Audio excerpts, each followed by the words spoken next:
Welcome back. It is 8:36. With a couple of COVID-19 vaccine trials now underway in the U.S., it makes us wonder what we can expect from a vaccine. Here to talk more about this is vaccine expert from Scripps Research, Dennis Burton. Good morning to you, Dennis. Good morning. Thank you for joining us. I want to first talk about this idea of a vaccine. We have a number of viruses that we don't have a vaccine for, namely HIV, malaria, TB.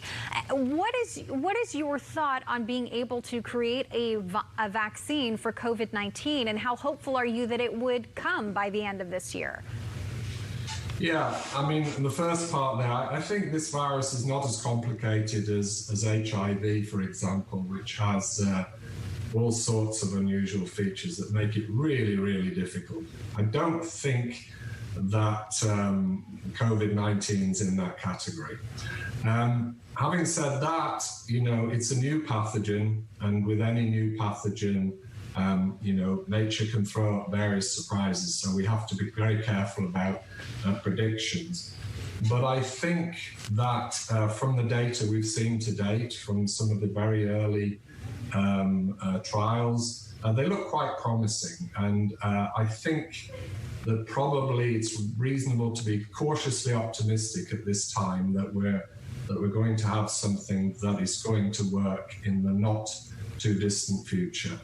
I think there's a good chance that we'll see a positive signal, by which I mean that we'll know that something can work, a vaccine can work, probably sometime in the fall, hopefully.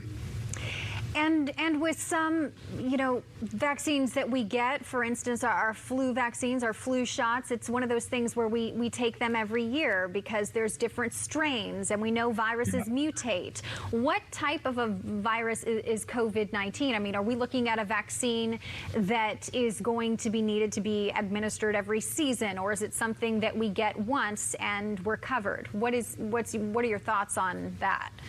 That's a good question, and we don't know the answer. We don't know yet how variable the virus is going to be. It hasn't to date shown much mutation. It's really not, so that doesn't yet appear to be a problem. But it may emerge as a problem, and we'll have to just see. Would we already have seen major mutations of COVID-19 at this point? We have seen one big shift between China and Europe, but it does not seem to have affected the way the virus spreads around. At least most reports suggest that. So it's not done anything really drastic yet. You know, when you think about a flu vaccine, they often talk about the efficacy of it and how efficient it is in fighting the virus at that time. Does it seem like if we do develop a vaccine for COVID-19 that it will be very effective against it, or is it just too early to tell at this point? I think it's early to be at all certain, but I think there's grounds to hope that it would be more effective than a flu vaccine, which is sort of chasing a moving target every year. So the vaccine is made before we know what the virus is actually going to look like.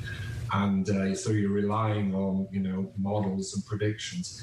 Here, I think it's more like, you know, we know what the target is, at least at the moment, so we can design a pretty good and precise vaccine for that target. So I think we can hope that it won't look exactly like flu, but, you know, new pathogen, you've got to be careful. A lot of unpredictables. And speaking of that, there is such skepticism already around vaccines, particularly among Americans, and a lot of that is due to safety concerns.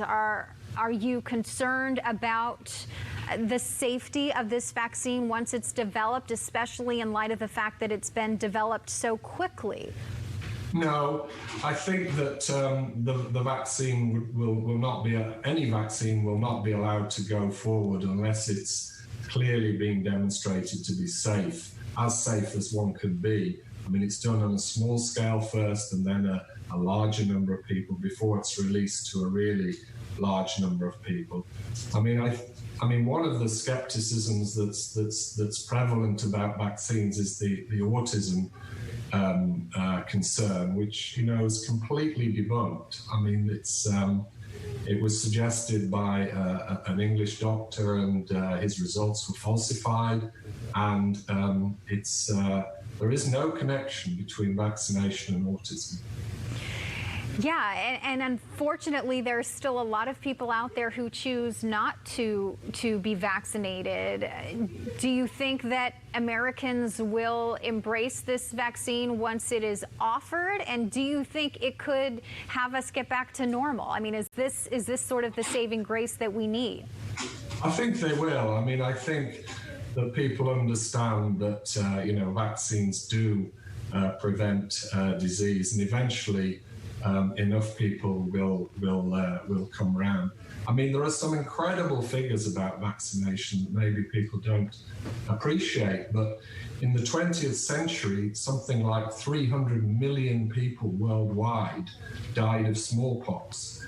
No one dies of smallpox anymore because the disease is eradicated through vaccination. So, you know, I think we've tended to forget the terrible toll that infectious disease can take, partly because vaccines are so successful. Yeah. Well, it certainly sounds like you're optimistic about at least a vaccine being offered soon and it being safe, so that provides... Cautiously optimistic. Yes, cautiously optimistic. It's a great term. Thank you so much for joining us this morning. Really appreciate your expertise in this area. My pleasure. Thank you. Take care. Well, Bright